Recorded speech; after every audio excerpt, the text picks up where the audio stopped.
एक है आपकी H0 और एक है आप लोगों की HA।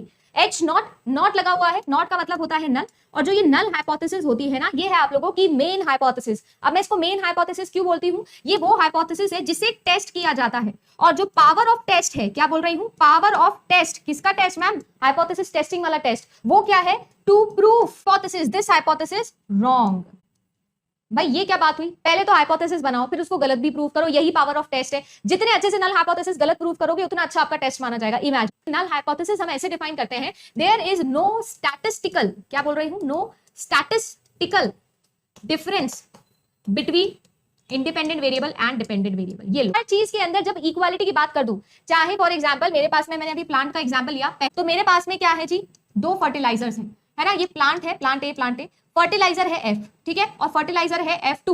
अब मैं F डालूं या F2 डालूं, मैं क्या कह रही हूं, चाहे आप फर्टिलाइजर 1 डालो या फर्टिलाइजर 2 डालो, प्लांट की ग्रोथ में कोई डिफरेंस नहीं आएगा, दोनों में सेम ही ग्रोथ होगी।